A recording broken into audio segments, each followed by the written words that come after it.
He was monumental, grand in nature. His face was like a moon on Laylat al-Badr that had a light coming out of it like the moon on Laylat al-Badr. He was taller than a moderate build, but not exceedingly tall. But he was of a middle stature inclining towards height, because everything about him was middle. Everything, even his physical description, his color was a middle color. Lam yakun amhaq. He wasn't pasty white and he wasn't black.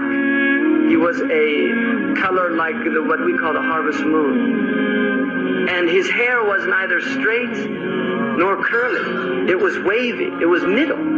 Everything about him was middle. He didn't speak slow and he didn't speak fast. He spoke in a moderate tone. His words were neither too short nor were they excessive, but they were always just right. When he spoke, people felt as if exactly the right amount of words were used. Everything about him was moderation. He had a full head, and his hair was wavy. If he parted it, then it parted. It never went past the lobes of his ears if he allowed it to go long, because sometimes he would cut it for ibadah, like the umrah or the hajj when he shaved. But when he let it went to the lobes of his ears, and in some riwayah, just above the shoulder. He had a large forehead, which in physiognomy traditionally was an indication of high quality. And then his eyebrows, they were full, and there was a slight space between them. And then he had a vein on his forehead that if he got upset, they could see the vein, sallallahu alayhi wa sallam. The upper part of his nose was aquiline, so he had a beautiful nose that had like a bridging on the upper part.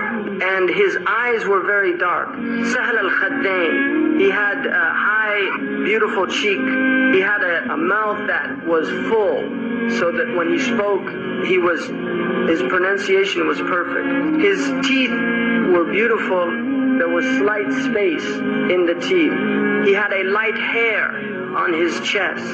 His neck was like a gazelle's neck.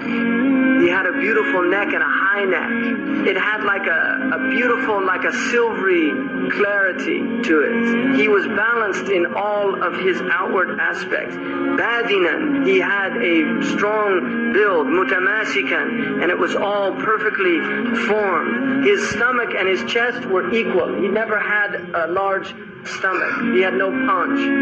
Even when he was in his 60s, his stomach was always flat. Sallallahu alayhi wa sallam. Allahumma salli alayhi. He was full-chested, and ba'id ma bayn al-mankibayn, his shoulders were broad, and he had a large bone. Also his trachea, where it met there was space. And then he had a light hair also on his stomach. Sallallahu alayhi wa sallam. Ariyat Thajjain, he had no hair over his breast. He had hair on his arms and some on his shoulders and the upper part of his chest. And he had large, full hands and full palms, and his feet were arched, and he was sinewy and strong. Limbs were strong, and he had full calves, but his feet were so smooth that water would pour off. Sallallahu alayhi wa sallam. And then when he walked softly, quick-paced, as if he was walking on an incline. When he looked to somebody, he didn't just turn like this, he moved his entire body, sallallahu alayhi wa sallam, to give full attention to that person. He looked more at the ground than he did up. His glance was generally down because of the power of his glance. And then most of his looking was mulahadha. When he looked at people, he didn't maintain his stare. He would look and then move away. So as he looked at people, he never fixed his focus on people because of the effect that would have on the people. He was always grief-stricken. What that means is